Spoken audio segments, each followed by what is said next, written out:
오늘 함께 나눌 말씀은 요엘 2장 18절에서 32절까지의 말씀입니다. 하나님 말씀 받들어 읽도록 하겠습니다. 그때 여호와께서 그분의 땅에 열정을 가지시고 그분의 백성들을 불쌍히 여기셨다. 여호와께서 그분의 백성들에게 대답해 말씀하신다. 보라, 내가 너희에게 곡식과 새 포도주와 새 기름을 줘서 너희가 배불리 먹게 하겠다. 내가 다시는 너희를 이방 민족들의 조롱거리가 되지 않게 하겠다. 내가 북쪽에서 온 메뚜기 군대를 너희에게서 멀리 떠나게 하겠다. 그들의 손봉 부대는 동쪽 바다로 향하고 그들의 후미 부대는 서쪽 바다로 향하게 해 황폐하고 메마른 땅으로 쫓아버릴 것이다. 그러면 시체 썩는 냄새가 올라오고 악취가 올라올 것이다. 그분께서 큰 일을 하셨다. 땅아 두려워하지 말라 즐거워하고 기뻐하라 여호와께서 큰 일을 하셨다. 들판의 짐승들아 두려워하지 말라 광야의 목초지에 싹이 트고 나무가 열매를 맺으며 무화과 나무의 포도 나무가 풍성한 결실을 맺을 것이다. 시온의 자녀들아 너희 하나님 여호와 안에서 즐거워하고 기뻐하라. 그분께서는 너희에게 가을비를 적절히 주실 것이다. 그분께서 너희에게 비를 보내실 것이다. 전처럼 가을비와 봄비를 보내주실 것이다. 타작마당에는 곡식이 가득하고 새 포도주와 새 기름이 큰 통에 넘칠 것이다. 내가 너희를 치려고 보낸 내 큰 군대인 메뚜기, 느치, 황충, 풀무치가 먹어 삼킨 그 횟수대로 내가 너희에게 보상해 주겠다. 너희가 충분히 먹고 배부를 것이고 너희를 위해 놀라운 일을 하신 여호와 하나님을 의 이름을 찬양할 것이다. 내 백성들이 영원히 수치를 당하지 않을 것이다. 내가 이스라엘 가운데 있고 내가 너희 하나님 여호와이며 나 외에는 다른 신이 없음을 너희가 알게 될 것이다. 내 백성들이 영원히 수치를 당하지 않을 것이다. 그러고 난 후에 내가 모든 사람 위에 내 영을 부어 주겠다. 너희 아들들과 딸들이 예언할 것이고 너희 늙은이들은 꿈을 꾸며 너희 젊은이들이 환상을 보게 될 것이다. 그 날에 너희 하인들과 하녀들에게도 내가 내 영을 부어줄 것이다. 내가 하늘과 땅의 징조를 보여줄 텐데 그것은 피와 불과 연기 기둥이다. 크고 두려운 여호와의 날이 오기 전에 해가 어둠으로 바뀌고 달이 피로 바뀔 것이다. 그러나 여호와의 이름을 부르는 사람은 누구나 구원받을 것이다. 나 여호와가 말한 대로 시온 산과 예루살렘에는 살아남은 사람이 있고 내 부름을 받을 이들도 있을 것이다. 아멘. 계속해서 함께 요엘서를 묵상하고 있습니다. 1장부터 함께 나눈 요엘서는 포로기 이후에 다시 예루살렘으로 돌아온 이스라엘 백성들이 다시 하나님 앞에 회복되어야 함을 함께 나누었습니다. 동시에 이스라엘 백성들을 다시 구원하신 그 하나님의 은혜를 잊지 말아야 하는 것은 다가올 여호와의 날 가운데 회개하지 않으므로 영원히 멸망하게 되는 이 비참한 자리를 갈 것을 1장에서 결국 이야기하고 있는 것을 함께 살펴보았고, 이제 2장에서부터는 크게 이제 두 단락으로 이제 나누어지는데요. 먼저 전반부에 해당하는 1절부터 17절까지의 내용은 여호와의 날이 곧 올 것이고 그 심판의 양상과 더불어 그 심판 앞에 금식과 회개를 통한 하나님께 자복해야 함을 이제 요엘을 말하고 있습니다. 특별히 이 여호와의 날, 이 하나님의 심판의 날을 요엘은 메뚜기 때로 비유하고 있는데 이 메뚜기 때는 요엘서만이 아니라 사실 구약의 여러 곳곳에 이 재앙의 증표로도 많이 사용이 됐었죠. 이 메뚜기 재앙의 결과를 보게 되면 이 모든 곡식은 물론이고 모든 이 메뚜기 때가 지나간 모든 땅이 다시 회복하지 못할 정도로 완전히 황폐하게 되는 결과를 보게 되었습니다. 또 묘의 여호와의 날에 심판을 메뚜기 재앙으로 묘사하는 이유 중 하나는 이 메뚜기의 머리의 모습을 보면 마치 말의 모양과도 같다고 해서 요엘은 메뚜기를 이 말로 또 비유하며 또 메뚜기 떼의 습격을 마치 이방 군대가 말을 타고 침입함을 이제 결국 말하고 있는 것이죠. 또한 이 메뚜기 떼가 이 몰려오는 속도와 같이 이방 군대가 빠르게 이스라엘을 침략할 것이고 이방 군대가 지나간 곳은 모두 초토화될 것이라는 것을 결국 말하고 있는 것이죠.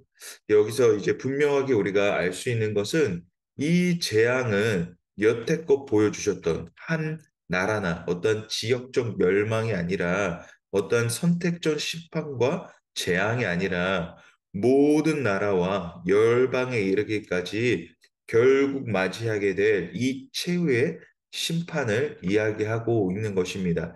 그리고 이어 오늘 본문인 이 18절과 32절까지의 이 후반절의 내용에서 요한이 말하고자 하는 것은 그 날이 도래하기 전에 우리는 금식과 회개를 통하여서 속히 하나님께 돌아가야 할 것을 선포하고 있는 것입니다.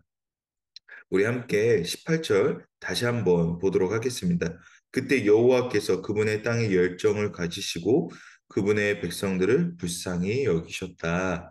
18절에서 요엘은 말합니다. 여전히 죄와 탐욕에 빠진 백성들을 하나님께서 끝까지 그럼에도 불구하고 끝까지 너희들을 포기하지 아니하시고 이스라엘 백성들을 향한 이 열정이 이들의 완전한 타락에도 불구하고 하나님의 사랑을 식지 않으셨음을 말하고 있는 것이죠. 그리고 19절에 계속해서 약속하기를 새 포도주와 새 기름을 주심으로 너희를 영원히 목마르지 않는 백성으로 세우시사 비참한 인생의 여정이 이전에는 멸망함으로 포로로 잡혔던 때와는 완전히 다르게 내 주님과 함께함이 너희를 영원한 승리의 자리로 기쁨의 자리로 인도하실 것을 약속하십니다. 앞서 나누었던 이 수많은 메뚜기들, 이방 군대가 너희에게 다시 몰려오더라도 내 열정이 너희를 결국 구원할 것이고 절대 너희를 향한 사랑으로 끊이지 않고 너희를 포기하지 않으심을 말씀하고 있는 것이죠. 결국 요엘이 말하고자 하는 것은 무엇입니까?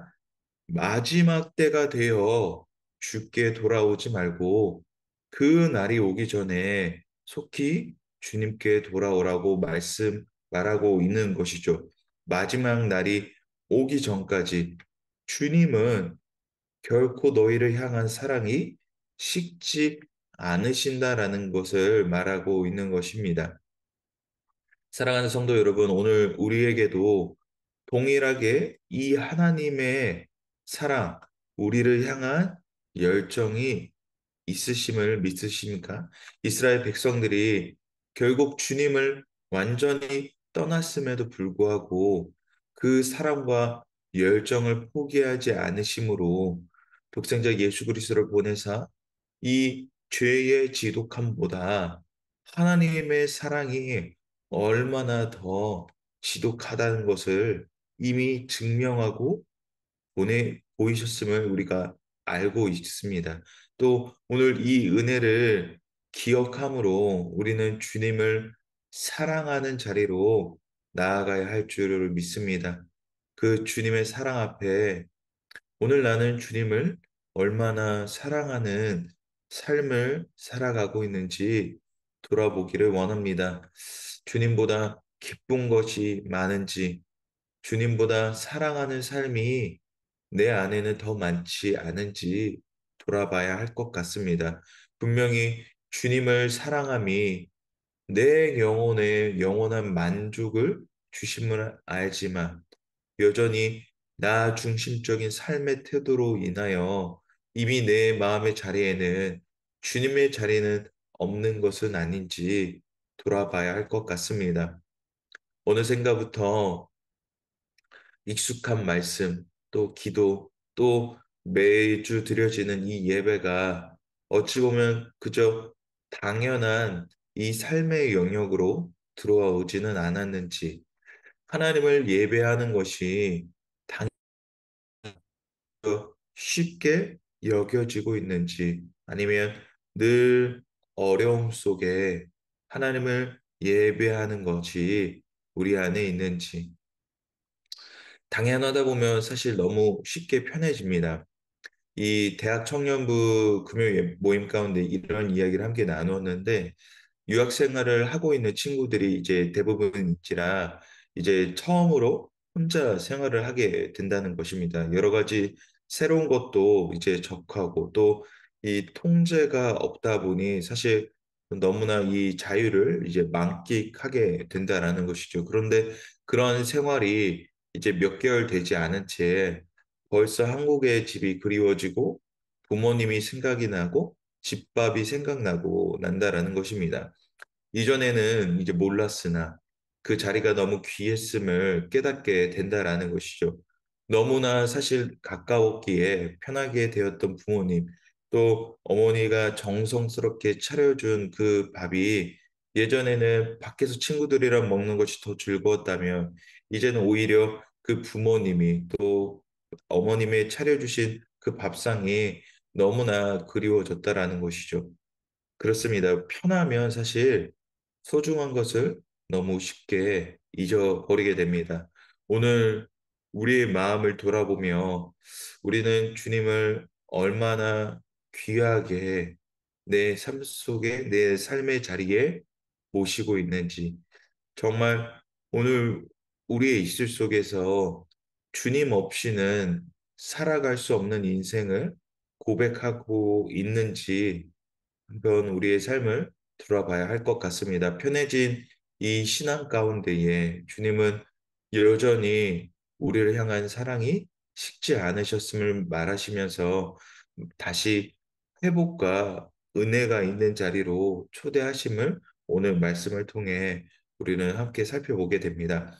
그러한 이 하나님의 열정, 하나님의 식지 않으신 마음이 이제 23절에서도 이제 나오듯이 주님을 바라봄에 따라 이 가을비를 내리시는데 이 가을비는 영원히 목마르지 않는 자리로 갈급한 인생 가운데 영원한 체험이 있는 자리로 이제 부르신다라고 말씀하고 계시는 거죠.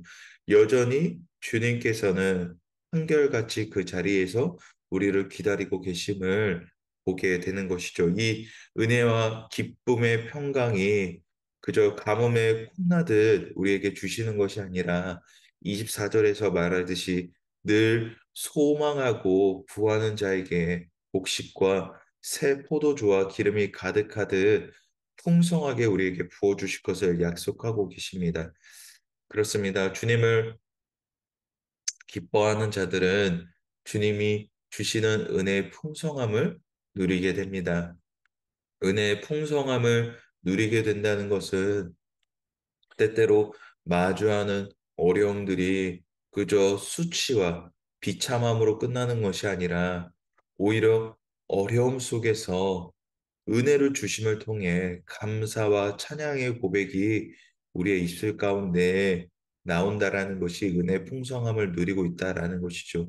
이 세상의 사람들은 절대로 알 수 없는 주님을 사랑하는 자들만이 누릴 수 있는 고난의 역경 속에서 주님이 우리와 함께 하심으로 그 자리를 주님과 함께 함으로 충만한 은혜를 통하여서 내가 이겨나아갈 수 있음을 보게 된다라는 것이죠. 그렇습니다. 주님을 기뻐하는 자가 결국 복된 삶의 자리를 누리게 될 줄 믿습니다. 주님을 소망을 하는 자가 주님을 부르짖는 자만이 그 은혜의 풍성함에 따라 기쁨을 누리게 됩니다. 이 은혜를 누리는 자들을 이제 28절에서 이제 말하고 있는데요. 함께 보면 그러고 난 후에 내가 모든 사람 위에 내 영을 부어주겠다. 너희 아들들과 딸들이 예언할 것이고 너희 늙은이들은 꿈을 꾸며 너희 젊은이들이 환상을 보게 될 것이다. 라고 이야기하고 있습니다. 우리 무슨 말입니까? 우리의 자녀들은 그 은혜가 있음에 따라 예언을 한다는 것입니다. 예언을 한다는 것은 미래가 그 곧 걱정이 아니라 그들의 미래에 대해서 걱정이 아니라 주님과 함께함으로 이 미래가 오히려 그들에게, 자녀들에게 기쁨이 된다라는 것이죠. 또한 이 신앙의 선배들, 늙은이들은 꿈을 꾼다라는 것은 하나님의 영원한 나라가 곧 우리들의 것임을 확신하게 된다라는 것이죠. 또한 마지막으로 젊은이 주님과 함께함으로 환상을 보게 된다라는 것은 이 환상을 통해 보게 되는 곧 도전을 얻게 될 것이라고 말씀하고 있는 것이죠. 결국 이 여호와의 날 가운데에 이 영적 충만함을 누리는 은혜를 누리는 자들은 그저 이 여호와의 날이 공포와 심판이라는 두려움이 아니라 곧 우리에게는 기쁨이 될 것임을 말하고 있는 것입니다. 그렇습니다.